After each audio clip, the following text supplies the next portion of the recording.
From the Lost Distillery Company, it's Lossit Distillery.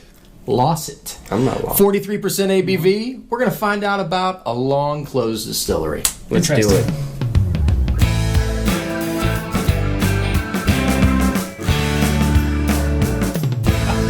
Hey guys, it is Scotch for Dummies. If you only knew. 4 guys on the Scotch journey to help you with your next Scotch purchase. We're having a great time. Someday there's going to be a blooper reel. It's going to be amazing. Fun. Have you ever been lost? So, If you've ever been lost, are you ready for this? I feel lost right now. The Lost Distillery Company.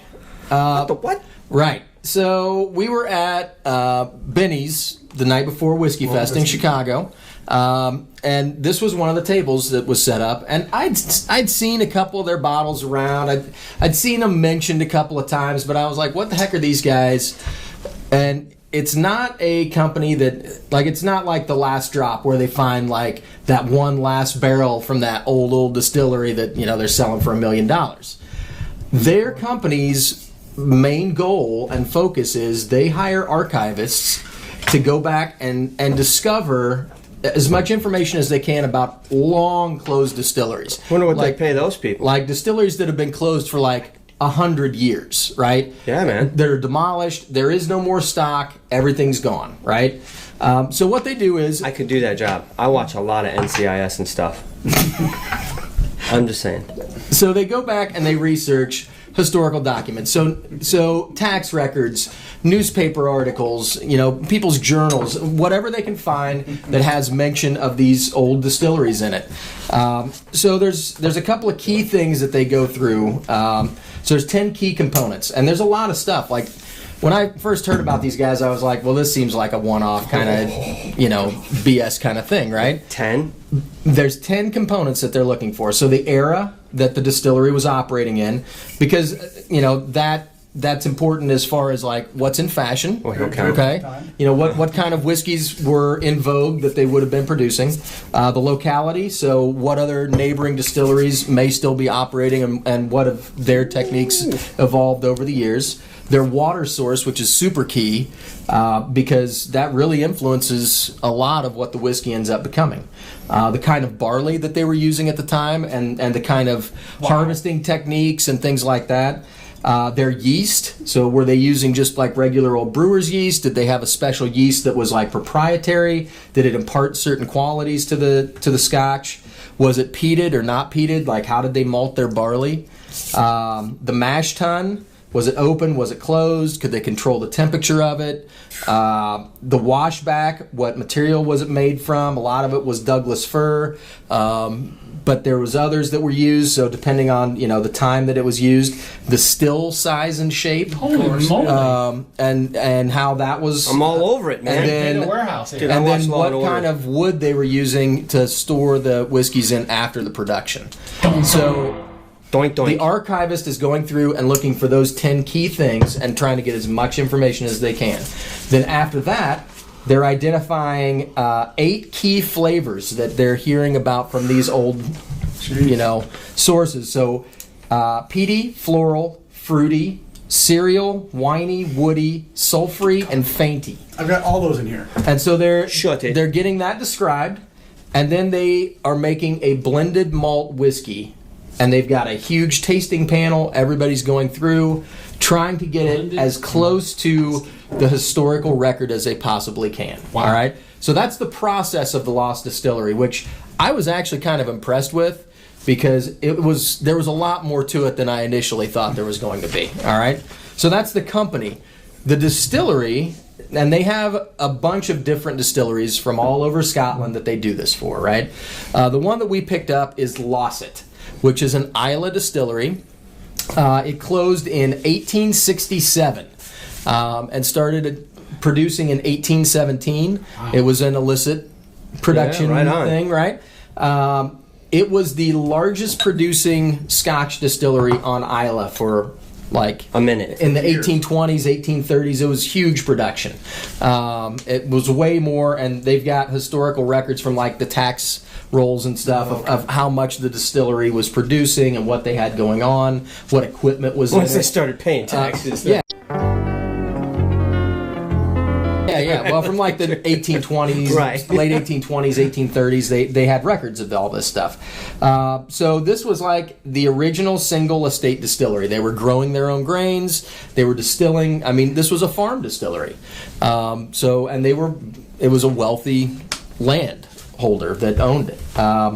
So they had a lot of the stuff that was desirable for the illicit distillers. They had water, they had peat, and they were way out of the way, which ended up being their downfall, because once production started to ramp up and the industrial age started to happen, Logistics were tough. they were so far off of the beaten path that they just couldn't get their product out, and they ended up market. shutting down. Wow. So that was kind of the fate of Lossit. But it had a solid reputation for a really long time, and was one of the biggest original distilleries on Islay. It's the reason that a lot of those are still there. So, back to your original idea of buying a distillery.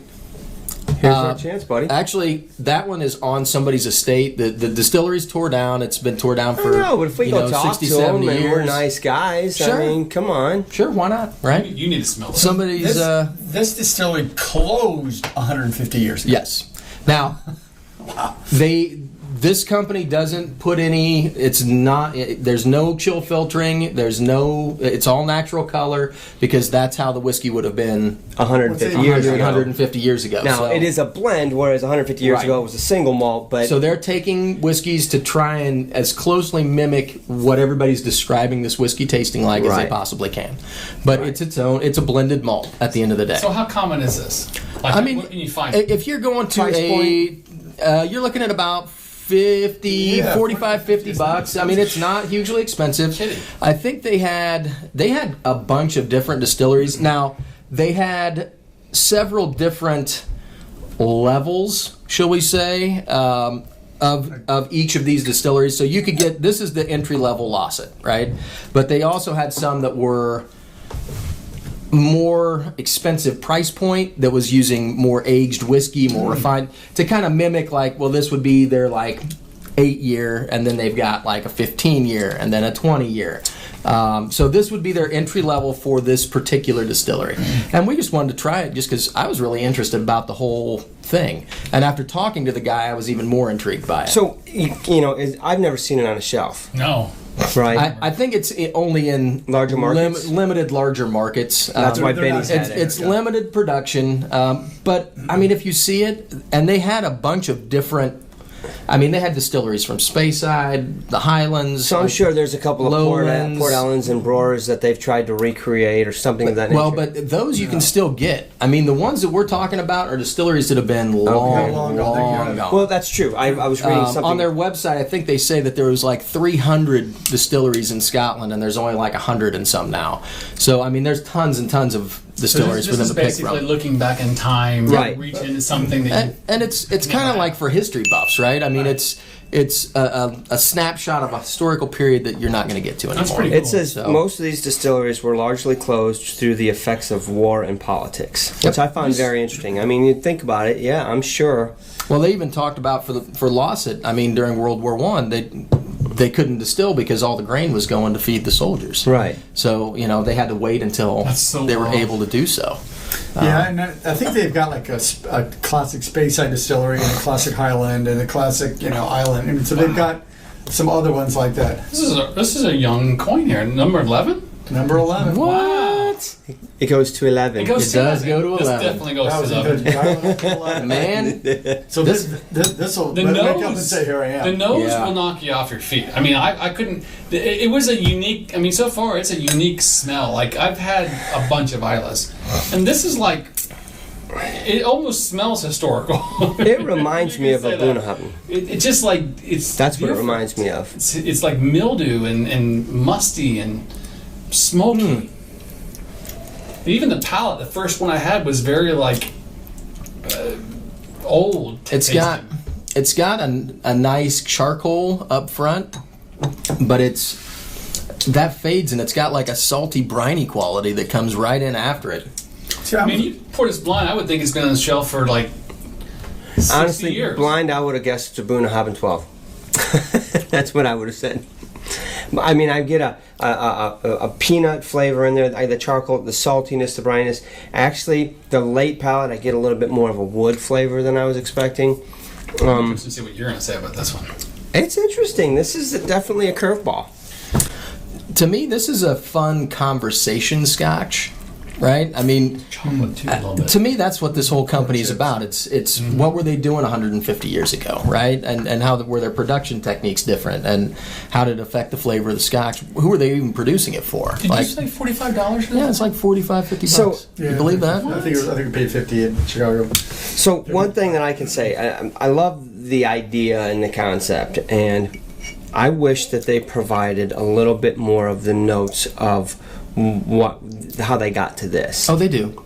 Okay. I just didn't want to read didn't it. come, Yeah. but it didn't come with the If bottle. you go to the So if I website- go to buy this If bottle, you go to the website, I printed off like 15 pages for this bottle. for this bottle. There's a lot of Okay, so I want to read that They as I have drink this glass because I want to see ton of how did they get to That's that. cool. They That's give you fun. the entire history of the distillery, like from open to close, who owned it, when it was sold, when it was operating, what it was doing. So this They is give you history historical buff documents nerds that they meets looked up. whiskey Yeah. drinker. I mean, this is Exactly. for people who really get into the history of the Scotch process, and I think it's really cool. But as far as this particular Scotch So what we got goes, on the notes? So we're several minutes in. We haven't We're- touched yeah, we're- the- Yeah, What's we are. We got going on? to roll on this, boys. So the nose again. Warm biscuits. Is that Biscuits. I can get some honey biscuits in there. I get so when I did the classic Mark out of the bottle, it smelled like Frito corn chips. Just this kind of greasy, corny, but not like corn whiskey corn, just like a corn chip. So you get the saltiness in that, and I'm the sorry. sweetness in that. Yes, there's all sorts of peat, all sorts of iodine. Man, there was a What is hint iodine? of there was a Not- hint. no, no, it's not iodine, but what's it's ABV? oily, 43. and greasy, and just there's a lot of body to this. Yes. Now it is 43% ABV, so I don't know how they could do non-chill filtered at 43%. But I'm not gonna. That's what it says on their website. You read the literature, whatever. I see this as whoever the master blender for this has done a great job of putting things together to create. And I don't know if they've barreled them and then. Speaking aged of them. which, the whole process, it's a committee. right. So they've got the tasting notes that they're trying to hit, and they've got a committee that's tasting, and they won't bottle it until everybody agrees, which I think is kind of cool. So do they marry, barrel, and then bottle, or do they take barrels, marry them, and bottle them? It sounds like they're Marrying taking samples, barrels, I would say. marrying. They probably put them in a barrel to chill out for a little bit. You know what I mean? Yeah. Just to make sure that everything is blended correctly, and then they bottle. Because it does not feel disjointed. It doesn't No, feel not at all. awkward. I mean, it tastes like it came out of a still, and this is what came out of the still. I You know, tend to I mean, agree. it's surprising actually. It tastes like it smells. Yeah, which is pretty good. Yeah, no, it does. But I mean, it's not. Rich, potent. I have to say it's good, but it's like almost one dimensional though. You get that smack in the face of smoky peat, but a little bit of deep, rich something or other. But that's about all I'm getting from it. I'm not getting anything else. I don't know. I get a sweet quality out of it. Let me finish. I get I'm a little close. bit of that wood in the back. Yeah, I guess some wood. You're right. It's a The- long finish. I mean, you could chew on it for a while. Yeah, with the water, it kind of tamed down the finish a little bit though. Right. Yeah. But it's still very enjoyable. I mean, and at 43%, I was kind of surprised So- it was as strong as it was. Man, I'm stuck. I thought I was ready, and I just put a splash of water on this, and I think it might have changed my mind a It wee did bit. mine too. It didn't hold the water very well. At least I don't feel alone. All right, so I Give will it a go. second to resettle, but Yeah. I'll go. So on its front, I love the idea. Okay, so I absolutely love what they're doing in the story, and to be able to drink a glass of this with that content, I think is fun. I think it's conversational, but I'm going to judge it based on the whiskey in the bottle, right? So. To me, I think it's down middle of the road. Honestly, this reminds me so much of a Bunnahabhain, a young Bunnahabhain, like a 12 or something.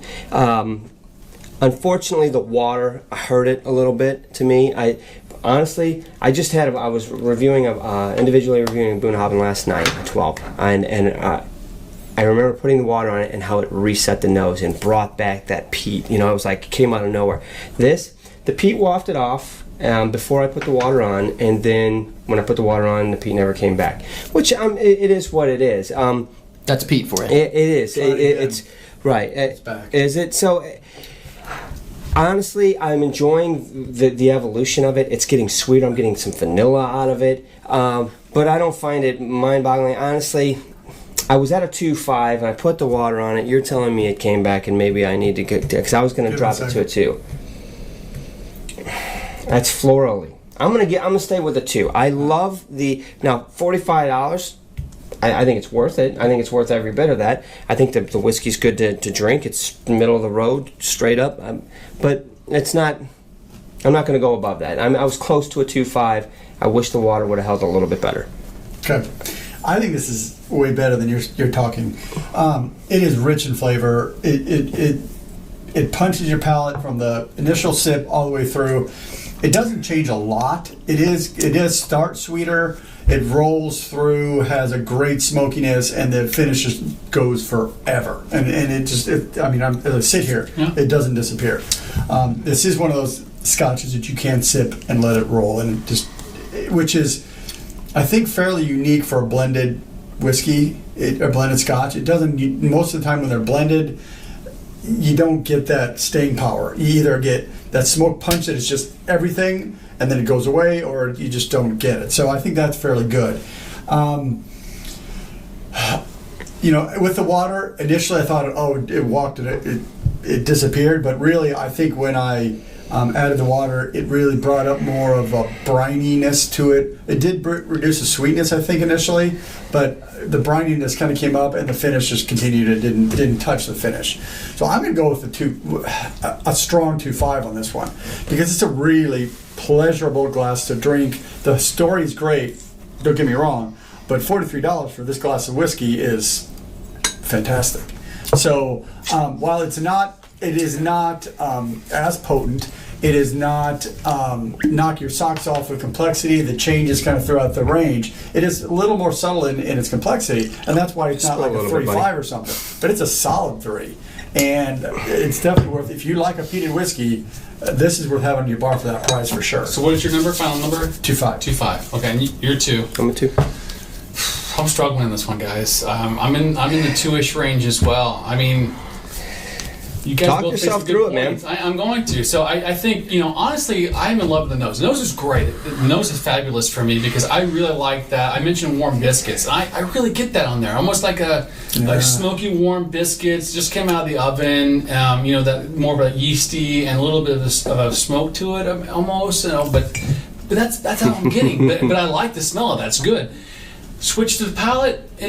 It's good too, but it's kind of, like I said earlier, one-dimensional. I get that smoky, peaty finish, long as hell. It's great, and that's about all I'm getting though. I'm not getting maybe a hint of wood. I added some water to it. It held the water pretty good, but not great. The nose kind of went down on the biscuit flavor, and then the only thing I will say that it did help increase, it kind of tamed down and smoothed out the rigidness of the smoky, if you will. But it also added some dark chocolate tones to it in the finish, which isn't bad. It kind of helps blend a little bit more.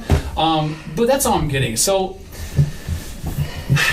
it's hard to compete because it's $45 to $50. And that's a really good price range. It's a good value. And it's a cool talking point. Like you said, it's kind of neat to go. I mean, I think you could probably sit down and spend an hour or two. I love history. Reading about this. I already have. That alone is kind of worth the price. I would say for sure go buy that just for that factor. But judging just from the whiskey alone, I'm going to give it a solid 2 because I think it needs something else. I'm missing it, and maybe it's just me tonight. Fair enough.